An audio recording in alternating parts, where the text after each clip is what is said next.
como a gente se firma em... como eu posso falar assim, eu sou quem a Bíblia diz que eu sou mesmo, independente dos traumas, independente das coisas, ou não tem nada a ver uma coisa com a outra? Tem muito a ver. Eu acredito muito na validação da Bíblia, da nossa identidade, porque ela nos mostra quem nós somos e a importância que Deus nos dá, né? E aí tem muitas pessoas que sofrem uma crise, às vezes, de identidade, por não saber quem são, e aí eles desviam, né? Ou eles cedem um relacionamento com Deus por não saber quem é, né? Porque, de alguma maneira, Deus também determinou, ele deu essa nomenclatura também ao diabo, quando ele chama que o diabo é o pai da mentira. Ele dá isso pro diabo. E o diabo se apropriou disso. Então, tem pessoas que têm dois pais, ou que é um pai ou o outro, né? Que é o pai ou Deus ou o diabo.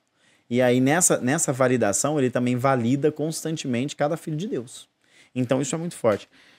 Como que a gente faz uma conexão? Em Salmo 139:13, ele fala assim, ó, tu formaste o íntimo do meu ser e me teceste no ventre da minha mãe. Ele traz essa paternidade, ele te joga essa paternidade. Ele fala assim, olha, eu sou o seu pai, eu te conheço desde o ventre da sua mãe, eu sei quem você é.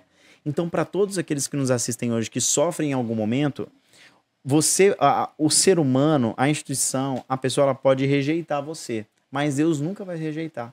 Porque se ele quisesse te rejeitar, ele tinha te matado como um espermatozoide. Então ninguém é rejeitado por Deus. A gente é amado por Deus. Deus nos ama. Quem rejeita o homem, mas quem aceita é Deus. Dentro desse contexto, eu quero trazer algo prático. Quando a gente lê em Salmo 23, que é um salmo bastante conhecido, isso a gente vai ver que isso vem trazendo de muito tempo. A gente está falando de Davi. Quando a gente fala de Davi, e a gente abre a Bíblia, vou até abrir a minha aqui, online, para falar aqui, pra gente não falar bobeira, né? Mas quando a gente clica, se vocês quiserem acompanhar ou não, ele fala assim, olha só, né? Sobre essa identidade, sobre essa paternidade também, sobre isso, né? Que esse é o questionamento, né? Que você fez. Sobre a identidade, a identidade em Deus, né? Em Deus. Se a nossa identidade está, de fato, ligada com a identidade em Deus. Sim, total. E aí, a gente tem algo que eu quero trazer assim, não tem como falar de identidade sem a paternidade, porque a identidade ela é construída nisso. Na paternidade, A figura paterna é construída nisso. Ninguém nasce rato, né? Todo mundo, a gente nasce ser humano, então é importante. Então, quando Davi fala assim, olha, o Senhor é o meu pastor e nada me faltará. Ele me faz descansar em pastos verdes e me leva às águas tranquilas. Com o olhar pastor, eu nunca tinha enxergado nada diferente nisso aqui. Mas com o olhar de analista, e eu posso... né, talvez vocês me corrijam aí, né? Porque nós estamos aqui entre pastores. Então é importante vocês falarem, né? Porque eu quero saber a opinião. Mas quando eu olho para isso, eu falo assim, o Senhor é o meu pastor e nada me faltará. Eu falo assim, Davi, ele não tinha um senso paterno. Porque se ele tivesse um senso de paternidade, ele teria dito assim, o Senhor é o meu pai e nada me faltará. Porque é a primeira que a gente fala. Quando alguém pergunta, a gente aprende a falar, é papai, é mamãe, é não sei o quê.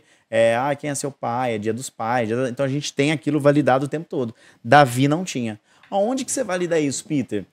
Mais pra frente aqui, é quando, depois, né, que ele tem esse momento de ser ordenado a rei, né, de ser ungido a rei. Ali, quando Samuel vai até a casa dele, ele pergunta assim pro pai. Chama todos os irmãos.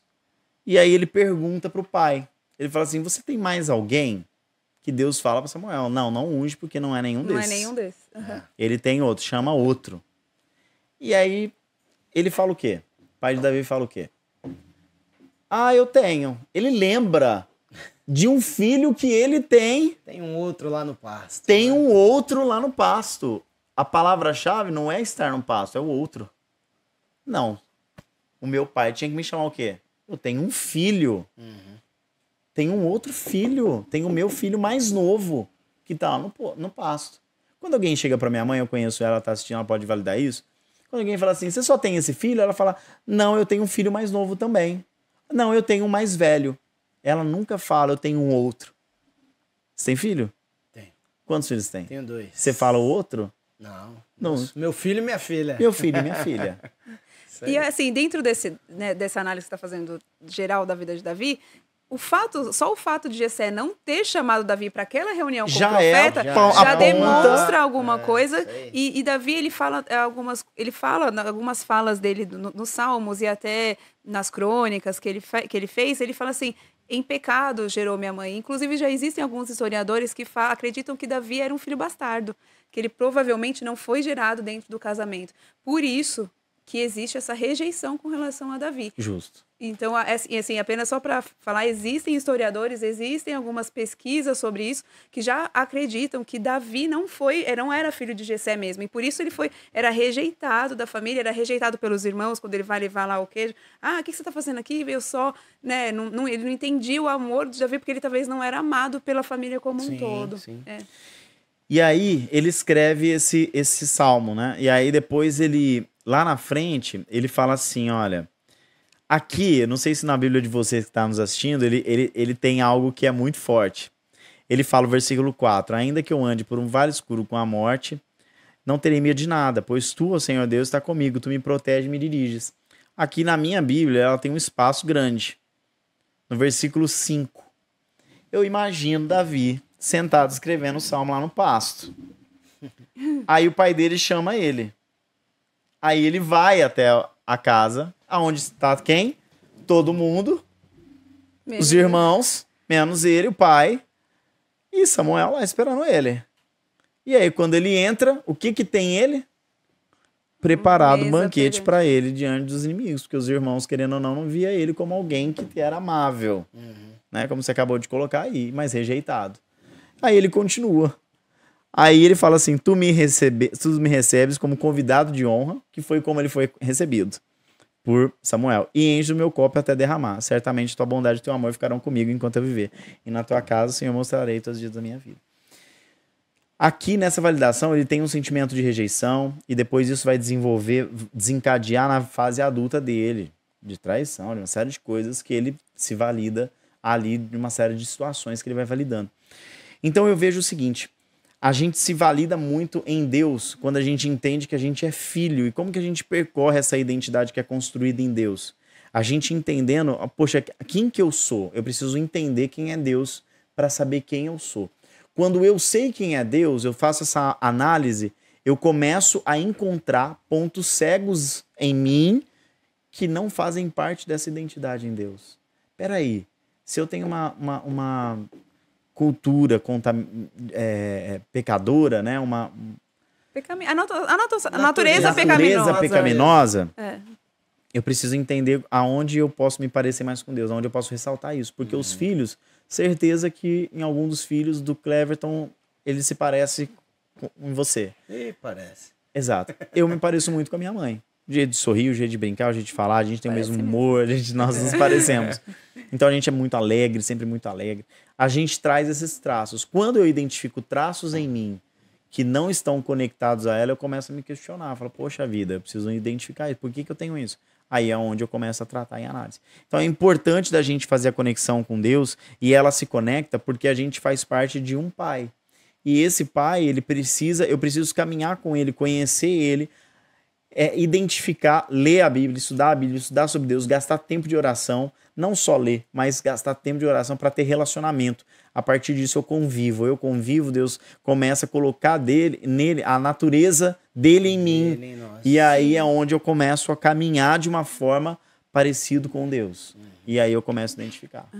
Até assim, apenas só... Eu estava aqui pensando enquanto você falava, uma coisa prática, por exemplo, que eu faço, né, no meu dia a dia, assim, esse sentimento que eu tenho, eu estou com uma vergonha excessiva, ou estou me sentindo rejeitada, acusada, carregando uma culpa por algo que eu fiz ou não fiz, isso é do caráter de Deus? Meu pai me trataria assim? Deus me faria me sentir dessa forma? Se não, é talvez, ou algum trauma, ou alguma coisa, ou o próprio diabo querendo mudar algum pensamento, aquilo não é uma verdade ao meu respeito, porque eu sei quem é meu pai.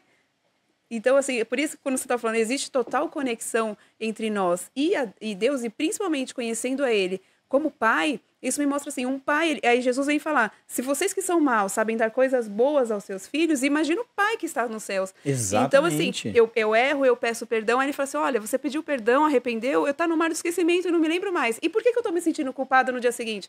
Poxa, esse sentimento não vem da parte de Deus.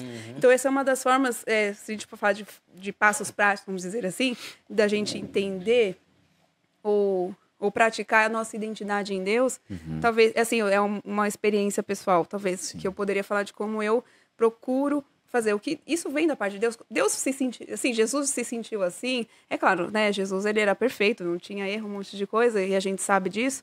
Mas, assim, dentro do meu dia a dia, sabe? Eu procuro pensar exatamente como você falou. Como é meu pai? Essa minha prática está igual a dele?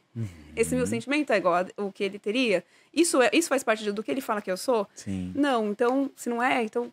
Onde eu tenho que mexer, Exato. né? E uma coisa que eu quero dizer assim também, é importante a gente falar sobre isso, é que o diabo tá todo momento querendo nos adotar. Né? Então, quando você não sente filho, ele tá ali pronto. Ele é como acontece aí fora.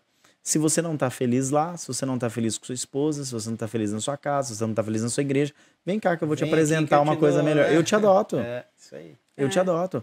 Uma coisa que o diabo nos ensina muito é ter empatia pela dor do outro. E oferecer o que os filhos de Deus não conseguem oferecer. Que é abraço, amor e resolução. Porque o que as pessoas querem é uma resolução imediata. Ele dá uma resolução imediata. Claro que depois tem uma consequência. Ele vai te cobrar. Né? Mas a gente não consegue trabalhar esse caminho. Né? E eu atendo muitos líderes de instituições, de empresas. É desafiador a gente percorrer esse caminho. A primeira atitude nossa é você estar de banco. A segunda atitude nossa é você estar fora. Você está em disciplina, você está expulso. Não. E aí, nessa gama, o diabo fala assim, vem cá. Se eles estão te expulsando, eu vou te abraçar. Você brigou com tua esposa? Então eu vou te apresentar uma mulher que vai te entender. Você é um cara excepcional. Ele valoriza você. Porque o pai faz o quê? Te valoriza. E aí, quem que a gente representa, às vezes, nas nossas figuras de autoridade? Os nossos bispos, nossos pastores, nossa hierarquia. Então, para toda hierarquia que nos escuta nesse momento, a validação dos seus é importante. Você pode até remanejar uma pessoa que, poxa, o João ele não está muito legal emocional, então eu vou tirar ele aqui, mas vou guardar sobre uma ética, vou cuidar dele, vou tratar com ele e depois eu vou recolocar ele discretamente, ninguém sentiu. A gente abraça. O caminho, ele é diferente.